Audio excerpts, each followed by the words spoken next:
Are you ready for deep dive into Ontario's housing market? What I'm about to reveal might shock homeowners, potential buyers, and investors across the province.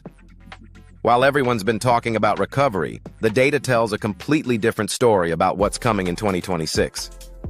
Let's talk about the elephant in the room that nobody wants to address.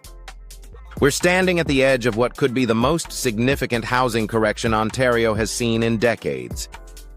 While real estate agents are whispering about recovery, economists are sounding alarms about oversupply, weakening fundamentals, and a perfect storm brewing for 2026. Today, we're counting down the top 10 cities where home prices are most vulnerable to crash, starting from number 10. Number 10. Sudbury. Here's something that might surprise you about Sudbury. This mining town has become dangerously dependent on resource prices that are more volatile than a cryptocurrency market. The city's housing market has been artificially propped up by mining boom cycles, but here's the kicker. Global commodity demand is softening, and new mining projects are being delayed indefinitely. Sudbury's average home price jumped 35% during the pandemic, far outpacing local income growth. The problem? Most buyers stretched themselves thin with cheap money that's no longer available. With mortgage rates still elevated and mining employment showing signs of weakness, many homeowners are discovering they're trapped in properties they can't afford. The city's population has been slowly declining for years, yet housing prices kept climbing, a classic recipe for correction. What makes this particularly concerning is Sudbury's lack of economic diversification. When mining slows, everything slows. Local businesses struggle, unemployment rises, and suddenly those inflated home prices start looking unsustainable. The city is already seeing increased listings with longer days on market, a clear signal that seller desperation is beginning to set in. But Sudbury's challenges pale in comparison to what's happening in our next city. Number 9. Thunder Bay. Thunder Bay represents everything wrong with Ontario's smaller market dynamics rolled into one devastating package. This northwestern Ontario city has been hemorrhaging young talent for decades, leaving behind an aging population trying to maintain property values in a shrinking market. The numbers are absolutely brutal. Thunder Bay's population has declined by over 8% since 2000, while housing prices somehow managed to increase by 40% during the pandemic. It's like watching a car crash in slow motion, fewer buyers, more sellers, and prices that make no economic sense. The city's major employers, including the paper mills and grain terminals, have been cutting jobs consistently. Here's what really keeps local real estate agents up at night. Thunder Bay has one of the highest inventory-to-sales ratios in Ontario. Translation? Way too many homes for sale and not enough buyers. When you combine this with limited employment opportunities and harsh winters that make the city less attractive to newcomers, you've got a recipe for significant price drops. The city's remote location means it can't benefit from spillover demand from Toronto like southern Ontario markets. It's essentially an island, economically speaking, and islands tend to experience more dramatic price swings when market conditions change. This geographic isolation becomes even more problematic for our number 8 city. Number 8. Sault Ste. Marie. Sault Ste. Marie is facing what economists call a demographic cliff, and it's happening right now. The city's population has been in steady decline, dropping by nearly 15% over the past 2 decades. Yet somehow, housing prices increased by 45% during the pandemic, creating a massive disconnect between local economic reality and property values. The steel industry, which has been the backbone of this community for generations, is struggling with global competition and changing energy policies. Algoma Steel, the city's largest employer, has faced multiple restructuring efforts, creating job uncertainty that ripples through the entire housing market. When people aren't sure about their paychecks, they don't buy houses. It's that simple. But here's the most alarming part. Sault Ste. Marie has one of the oldest median populations in Ontario. As baby boomers look to downsize or move to warmer climates, who's going to buy their properties? The younger generation has largely moved to larger centers for better opportunities, leaving a shrinking pool of local buyers. The city's housing inventory has been climbing steadily, with some properties sitting on the market for 6 months or more. Local realtors are quietly advising sellers to reduce expectations, but many homeowners are still in denial about the new reality. When that denial breaks, price corrections tend to happen fast and dramatically. Speaking of denial, our next city has been living in a fantasy for years. Number 7, North Bay. North Bay presents a fascinating case study in how government employment can create a false sense of housing market security. The city has long relied on its status as a regional government center, but recent provincial budget constraints and digitization efforts are threatening this stability. The city's housing market exploded during the pandemic as people sought affordable alternatives to southern Ontario. Average home prices jumped by 38%, driven largely by external buyers who thought they were getting a bargain. The problem? Most of these buyers didn't understand the local economic fundamentals, or lack thereof. North Bay's private sector employment base is surprisingly thin. Remove government jobs, healthcare, and education, and there's not much left. The city has struggled for decades to attract significant private investment, leaving it vulnerable to policy changes that could reshape its employment landscape. With the provincial government looking to reduce spending and consolidate services, North Bay's job security isn't as ironclad as residents believe.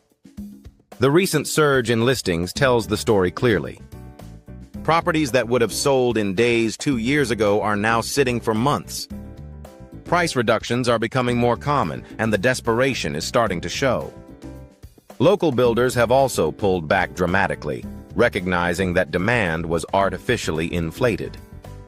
But government dependency is nothing compared to the industrial challenges facing our number 6 city. Number 6. Windsor's housing market is walking a tightrope over an economic abyss, and the rope is starting to fray. The city's fortunes have always been tied to the automotive industry, but that relationship has become increasingly toxic as manufacturing shifts toward electric vehicles and automation. Here's what industry insiders don't want you to know. The transition to electric vehicle production requires far fewer workers than traditional auto manufacturing. As plants retool for EV production, thousands of jobs are quietly disappearing. Ford's recent layoffs were just the beginning of a broader restructuring that will reshape Windsor's employment landscape. The city's housing market surged 42% during the pandemic, driven partly by Toronto's spillover demand and speculation about industrial revival. But speculation has a funny way of evaporating when reality sets in. Rising interest rates have already choked off most external buyer demand, leaving local buyers to support a market priced well above local income levels. Windsor also faces unique challenges from its border location. Economic uncertainty in both Canada and the U.S. creates double exposure to policy changes that could affect cross-border commerce. The city's commercial real estate sector is already showing stress, which typically precedes residential market corrections. Local real estate data shows increasing days on market and growing price gaps between seller expectations and buyer offers. The city's high inventory levels, combined with weakening employment fundamentals, suggest significant downward pressure on prices through 2026. This automotive dependency looks stable compared to the crisis brewing in our number 5 city. Number 5, Oshawa. Oshawa represents everything that can go wrong when a city builds its identity around a single industry, and that industry starts dying. General Motors closed its assembly plant in 2019, taking 1,500 direct jobs and thousands more indirect positions with it. The city is still reeling from this economic body blow. Despite this massive job loss, housing prices somehow managed to increase by 48% during the pandemic. This disconnection from economic reality was fueled by Toronto's spillover demand and cheap credit, both of which have largely evaporated.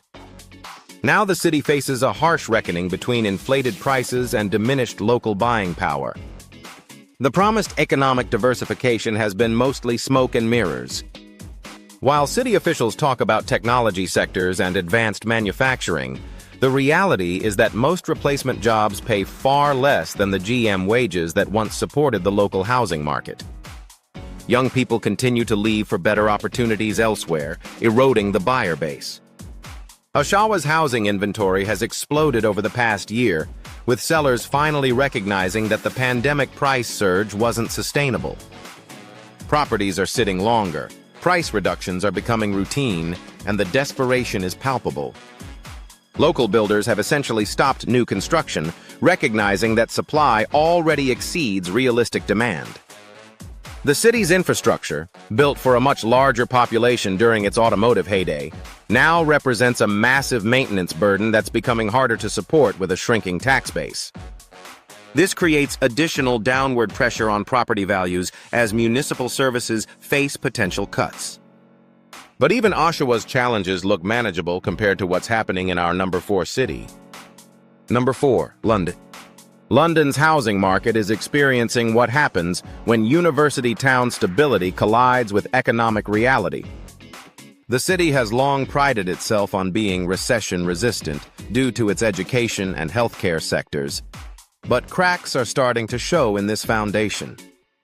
Western University, one of the city's economic anchors, is facing significant enrollment challenges as international student policies tighten and domestic demographics shift. Reduced enrollment means fewer students needing housing, which directly impacts both rental and ownership markets. The university has also been cutting programs and staff, reducing its economic contribution to the community. London's housing prices jumped 41% during the pandemic, largely driven by Toronto refugees seeking affordability. But as remote work policies tighten and Toronto companies call workers back to the office, many of these buyers are discovering they need to return to the GTA.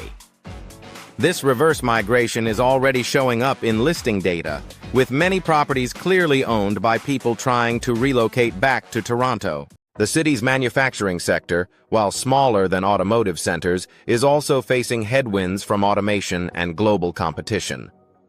Several major employers have announced downsizing or closure plans, creating job uncertainty that ripples through the housing market. Perhaps most concerning is London's massive condo development pipeline. Thousands of units are scheduled for completion through 2026, creating potential oversupply in a market that's already showing stress. Student housing demand, a key component of the rental market, is softening as enrollment declines and students face affordability pressures. This oversupply issue becomes even more dramatic in our number 3 city. Number 3, Hamilton. Hamilton's transformation from Steel City to Toronto bedroom community is unraveling before our eyes, and the housing market carnage could be spectacular. The city's recent price explosion was built on the premise that it could absorb Toronto's overflow demand indefinitely, a premise that's proving dangerously false. Housing prices in Hamilton increased by a staggering 52% during the pandemic, turning former industrial neighborhoods into million-dollar real estate markets overnight. This transformation was driven by Toronto buyers seeking affordability and the promise of GO-train connectivity. But rising interest rates have choked off much of this external demand, leaving local buyers to support prices that are completely disconnected from local incomes. The steel industry, still a major employer, faces existential challenges from environmental regulations and global competition. Stelco and ArcelorMittal have both announced significant restructuring plans that will eliminate hundreds of jobs. These are high-paying positions that directly supported the local housing market's recent boom. Hamilton's condo market is showing particularly troubling signs. Thousands of units are scheduled for completion through 2026, many purchased by investors during the pandemic frenzy. As these units come online, rental rates are already declining, making many investments unprofitable. Investor panic selling could accelerate price declines significantly. The city's infrastructure is also straining under rapid growth. Transit improvements have been slower than promised, making commutes to Toronto increasingly difficult as traffic congestion worsens. This reduces Hamilton's attractiveness to GTA workers, further eroding the buyer base that drove recent price increases. But Hamilton's industrial base still provides some stability compared to the service sector vulnerability of our number 2 city. Number 2, Kitchener-Waterloo. The Kitchener-Waterloo region represents the biggest housing bubble outside the GTA, and it's showing all the classic signs of an impending spectacular crash. The area's tech sector boom created a false sense of economic invincibility that drove housing prices to absolutely insane levels. Home prices in the region increased by 46% during the pandemic, reaching levels that made Silicon Valley engineers do double takes. This was supposed to be justified by the area's thriving tech ecosystem, centered around companies like BlackBerry, Google, and numerous startups. But the tech winter has arrived with a vengeance, and the region's startup ecosystem is withering. Venture capital funding has dried up, forcing dozens of local startups to close or dramatically downsize. BlackBerry continues to shed employees, and even major tech companies are implementing hiring freezes and layoffs. The University of Waterloo, long a source of talent and economic stability, is facing budget pressures that could reduce its regional economic contribution. Here's the really scary part. Much of the region's recent housing demand came from highly leveraged tech workers who assumed their stock options and bonuses would continue growing indefinitely. As these compensation packages evaporate, many recent buyers are discovering they can't actually afford their mortgages without the extra income they'd counted on. The region's rental market is also showing stress as tech companies reduce office space and implement permanent remote work policies. Many condo investors who banked on steady rental income from tech workers are finding themselves with vacant units and mortgage payments they can't cover. Construction activity has plummeted as builders recognize that demand was artificially inflated. The region faces potential oversupply as projects started during the boom come online into a much weaker market. All of these challenges pale in comparison to the catastrophe brewing in our number 1 city. Number 1, Toronto. Toronto's housing market isn't just facing a correction. It's staring down the barrel of a complete systemic collapse that could redefine Canadian real estate for decades. The city represents the epicenter of every dangerous trend we've discussed, magnified by scale and complexity that makes a soft landing virtually impossible. Let's start with the numbers that should terrify everyone. Toronto's condo market, which drove much of the city's recent growth, has already crashed harder than most people realize. Sales are down 64% from 2021 levels, inventory has exploded to 25-year highs, and prices are falling at rates not seen since the 1990s recession. But this is just the beginning. The city faces an unprecedented oversupply crisis as 31,000 condo units are scheduled for completion in 2025 alone, the highest in history. These units were pre-sold to investors during the pandemic frenzy, many of whom used borrowed money and assumed they could flip or rent for easy profits. As these units come online into a saturated market, panic selling could accelerate price declines dramatically. Toronto's employment base, while diverse, is showing serious cracks. The financial sector is implementing major layoffs as banks automate operations and reduce office space. The tech sector has been decimated by funding cuts and hiring freezes. Even healthcare and education, traditionally stable sectors, face budget pressures that could eliminate thousands of positions. But here's what makes Toronto's situation uniquely dangerous. The city's housing market has become completely disconnected from local economic fundamentals. Average home prices that require household incomes over $200,000 in a city where median household income is $84,000. This gap can only be sustained by external demand and easy credit, both of which have disappeared. The federal government's immigration policy changes are reducing the flow of newcomers who historically drove Toronto's rental and ownership demand. International student restrictions are particularly damaging, as these students were a key source of rental income for condo investors. Perhaps most concerning is Toronto's massive debt burden at both individual and municipal levels. Homeowners who stretched to buy during the pandemic face mortgage renewals at much higher rates, forcing many to sell. The city itself faces infrastructure spending pressures that could require property tax increases, adding additional stress to an already strained market. The commercial real estate sector is also collapsing as companies embrace permanent remote work and reduce office space. Downtown vacancy rates are climbing, affecting the condo market as fewer people need to live near offices. This creates a cascading effect through the entire urban economy. So there you have it, the top 10 Ontario cities where housing prices are most vulnerable to crash in 2026.